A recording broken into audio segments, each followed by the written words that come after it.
Avis vascular centre మన దేశంలోనే the best varicose vein hospital. నమస్తే అండి, నేను మీ దేవరకొండ ఉమా. నెగిటివ్ ఎనర్జీస్ అండి. నెగిటివ్ ఎనర్జీస్ అనేటువంటివి ఎప్పుడైనా సరే చాలామందిని ఎఫెక్ట్ చేస్తున్నప్పుడు ధనవంతులు ధనహీనత అనేటువంటిది పొందడం కానీ, బాగా ధైర్యవంతులు బలహీనంగా మారిపోవడం కానీ, రుణబాధలు అప్పులు అనేటువంటివి పెరగడం, ఆరోగ్య సమస్యలు రావడం, చాలా రకాల ప్రభావాలు అనేటువంటివి చూస్తూ ఉంటాము. సో అయితే ఇప్పుడు ఈ నెగిటివ్ ఎనర్జీస్లో ఎన్ని రకాలుగా విభజించబడి ఉంది, అది ఏ ఏ రాశుల వాళ్ళకి ఎలా ఎఫెక్ట్ అవుతుంది అనేటువంటిది మనం చూస్తే కనుక, మొట్టమొదటిగా నెగిటివ్ ఎనర్జీ అనేటువంటిది ఒక ఎక్స్టర్నల్ ఫ్యాక్టర్ అండి. అంటే బయట నుంచి వచ్చేటువంటి శక్తి కావచ్చు, తన లోపల నుంచి వచ్చేటువంటి శక్తి కావచ్చు.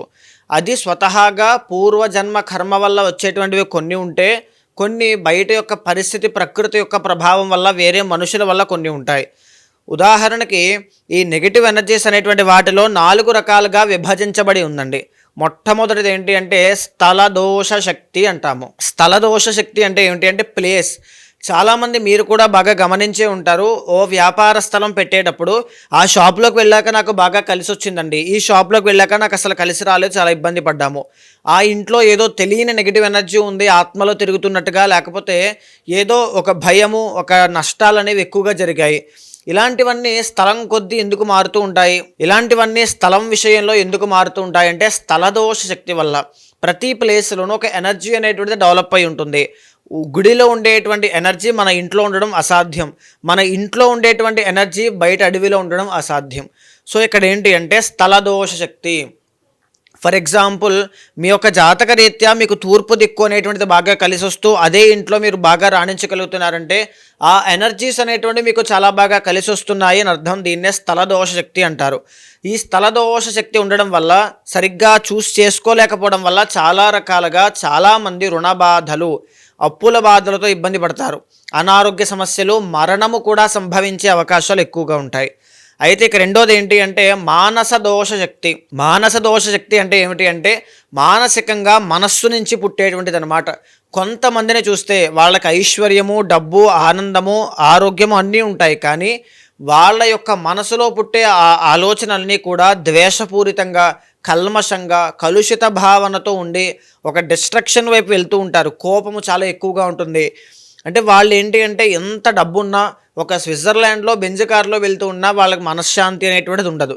ఓవర్ థింకింగ్ ఇక్కడి నుంచే పుడుతుంది, యాంగ్జైటీ ఇష్యూస్ ఇక్కడి నుంచే పుడతాయి, నిద్ర పట్టదు, ఆహారం తీసుకోరు, తర్వాత ఇన్సోమ్నియా, నిద్ర పట్టలేకపోవడం అనేటువంటి ఇబ్బంది, తర్వాత డిప్రెషన్ అంటే ఏదో కోల్పోతున్నారనేటువంటి ఒక భావన, దుఃఖము, ఇక్కడ బాధగా ఉండి ఏదో తీవ్రమైనటువంటి ఆవేదనకు గురైపోతూ ఉంటారు.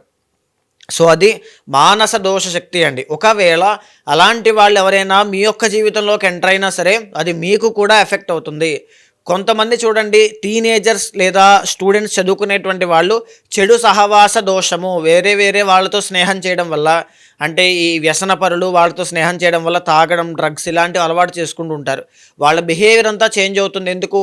అవతల వాళ్ళ యొక్క మానస దోష శక్తి వల్ల ఇన్ఫ్లుయెన్స్ అవుతారు కాబట్టి అది ఖచ్చితంగా ఉంటుంది. అయితే ఇక మూడోది ఏమిటి అంటే అభిచార శక్తి అనేటువంటిది ఉంటుందండి. అభిచార శక్తి, ఆచారము అంటే ఏమిటి అంటే స్వయంగా ప్రయత్నపూర్వకంగా కొంతమంది మీ మీద ద్వేషంతో చేసేటువంటి పనులు అన్నమాట. అంటే చేతబడి చేశారు, ప్రయోగాలు మా మీద చేశారు, మాకేదో నిమ్మకాయలు పెట్టారు, ఇంట్లో ఏదో కనబడుతూ ఉన్నాయి, తెలియనటువంటి భయము, వాళ్ళు మాతో శత్రుత్వం పెట్టుకున్న దగ్గర నుంచి మా ఇంట్లో అశాంతి ఉంది. అభిచార శక్తి అది ఖచ్చితంగా చేస్తే 100% అది ఉంటుంది. కొన్ని వందల వేల మంది ఎగ్జాంపుల్గా ఉన్నారండి. అభిచార శక్తి చాలా భయంకరమైనటువంటిది అనమాట. శత్రుత్వం అనేటువంటిది పెరిగిన తర్వాత ఇది వాళ్ళ చేత ప్రేరేపింపబడి ప్రయత్నపూర్వకంగా చేసేటువంటి శక్తి. సో ఆ విషయంలో చాలా జాగ్రత్తగా ఉండాలి. అభిచార శక్తి తర్వాత ఏమిటి అంటే ఆఖరిది 4వది అసుర శక్తి. కొంతమంది ఇళ్లలో ఏమిటి అంటే మా ఇంట్లో నెగిటివ్ ఎనర్జీ ఉందండి, మేము పడుకున్నప్పుడు పీక మీద ఎవరో కూర్చుని మమ్మల్ని నొక్కుతూ, ఊపిరి ఆడకుండా, మాటలు మాట్లాడకుండా, చేతులు మాత్రం కదులుతున్నాయి కానీ ఏమాత్రమూ మాకేం తెలియట్లేదు, భయం పడుతోంది. నేను ఇలా బండి మీద వెళ్తూ ఉంటే వెనకాల ఎవరో చేయి వేసినట్టుగా అనిపిస్తోంది. నేను తిరుగుతూ ఉంటే మా ఇంట్లో నేను పడుకున్నప్పుడు గజ్జల సౌండ్ వినబడుతోంది. లేకపోతే నాతో ఎవరో మాట్లాడుతున్నట్టుగా, నా కాళ్ళ దగ్గరకు వచ్చి ఎవరో నన్ను పిలుస్తున్నట్టుగా, నా కళ్ళలోకి వచ్చి నువ్వు రా, చనిపో, నాతో పాటుగా వచ్చేయి అని పిలుస్తున్నట్టుగా ఒక తెలియనటువంటి ఒక భావనకి గురవుతూ ఉంటారు. అది అసుర శక్తి అండి. నెగటివ్ ఎనర్జీ అనేటువంటిది ఉండడం వల్ల అలాంటివన్నీ ఖచ్చితంగా కనబడతాయి. ఇవి నేను 4 చెప్పాను కానీ నా దగ్గరికి వచ్చిన వాళ్ళు కానీ తెలిసిన వాళ్ళు ఎక్స్పీరియన్స్ అయిన వాళ్ళు కొన్ని వందలు చెప్తారండి ఇలాంటివి. సో భయపడడానికి కాదు, జాగ్రత్త కోసం చెప్తున్నాను. ఇది అసుర శక్తి. సో ఈ 4 కూడా ప్రతి రాశి వాళ్ళకి ఎవరెవరికి ఎలా ఉంటుంది అనేటువంటిది మనం ఖచ్చితంగా చెప్పచ్చు. ఫర్ ఎగ్జాంపుల్ మూలా నక్షత్ర జాతకులకి ఈ యొక్క ఆత్మలు కానీ పారానార్మల్ యాక్టివిటీస్ని గుర్తించేటువంటి శక్తి ఉంటుంది. జ్యేష్ఠ నక్షత్రం వాళ్ళకి ఉంటుంది, ఆరుద్ర నక్షత్రం వాళ్ళకి ఉంటుంది. అలా ఎలా చెప్పబడుతుంది అంటే ఆస్ట్రాలజీలో ఆల్రెడీ అవి చెప్పబడ్డాయండి. ఈ విధంగా మనం చూస్తే సో తులారాశి వాళ్ళకి ఈ నెగిటివ్ ఎనర్జీస్ విషయంలో ఎలా ఉంటుంది అనేటువంటి విషయాన్ని మనం చూస్తే ద ఒరిజినల్ ఫస్ట్ లార్డ్ వీళ్ళకి శుక్రుడు అండి. సో జనరల్లీ వీళ్ళకి ఏంటి అంటే ఈ మానస దోష శక్తి అనేటువంటి దాని వల్ల లవ్ బ్రేకప్స్ అనేటువంటివి అవ్వడం, జీవితంలో ఓవర్ పొసెసివ్నెస్ ఎక్కువగా ఉండడం, లేకపోతే ఒక సుఖాన్ని అనుభవించలేకపోవడం, కంప్లీట్గా నిద్ర పట్టకపోవడం, ఆలోచనలు, భయము ఇలాంటివి ఎక్కువగా చూసే అవకాశాలు ఉంటాయండి. అండ్ చూస్తే the original second and seventh lord వీళ్ళకి కుజుడు అవుతారు. యాక్చువల్లీ వీళ్ళకి పెళ్ళి అవ్వడం అనేటువంటిది కూడా ఇంటర్ కాస్ట్ కానీ ఇష్టపడినటువంటి అమ్మాయిని చేసుకోవడం, ఇష్టమైన అబ్బాయిని చేసుకోవడం ఇలాంటివి ఉంటాయి.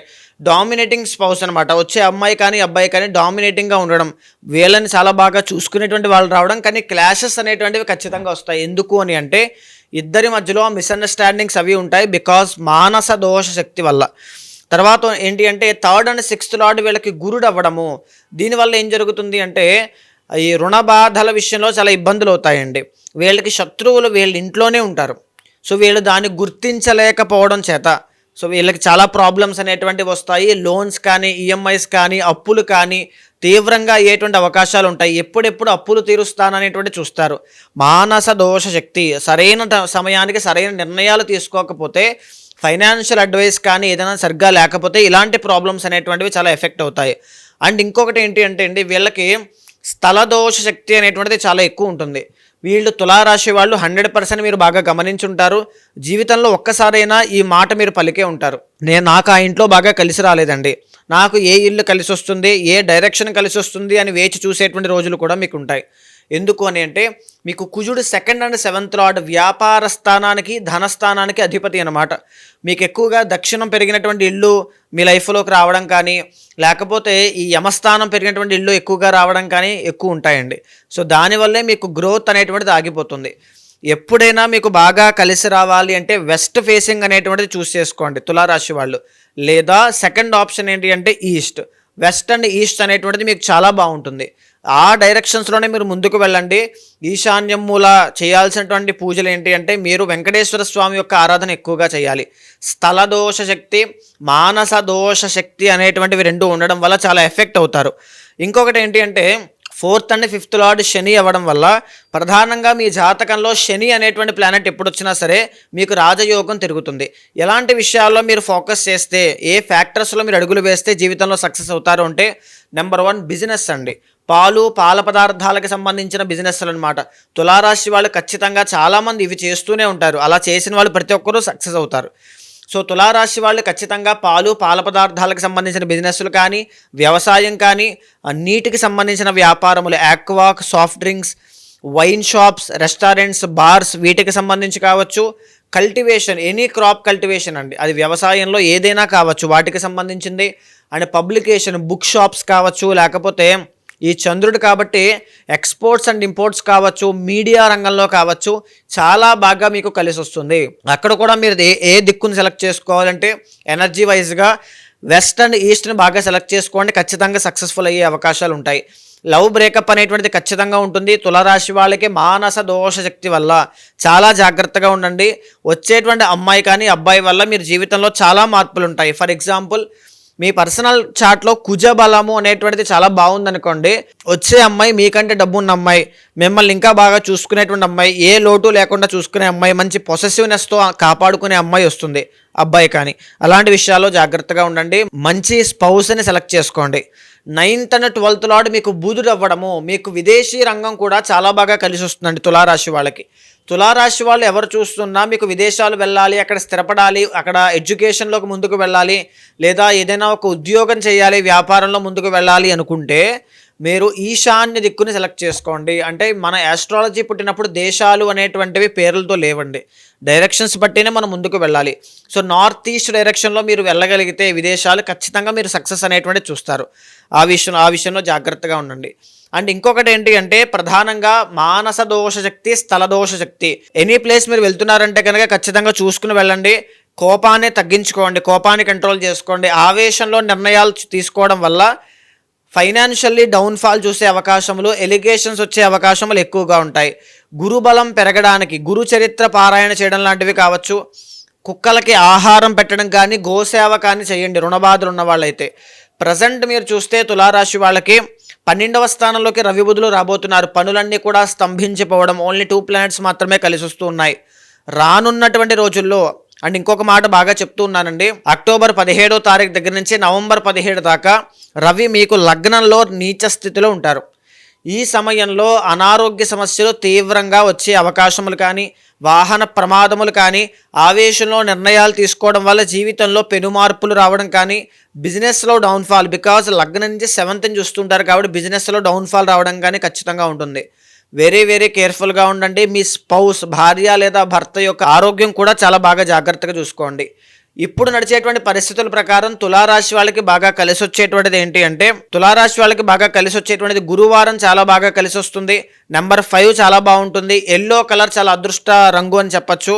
ముఖ్యంగా గురుగ్రహ ఆరాధన కానీ, శివ ఆరాధన కానీ అదృష్టాన్ని కలగజేస్తుంది. సో చూసారు కదండి, ఈ తులారాశికి సంబంధించి ఇదంతా కూడా నెగిటివ్ ఎనర్జీస్కి సంబంధించి. ఇదే కాకుండా పర్సనల్ చార్ట్ అనేటువంటిది కర్మ అనుసారేణ, అంటే మీ కర్మని అనుసరించి పర్సనల్ చార్ట్ అనేటువంటిది వస్తుంది.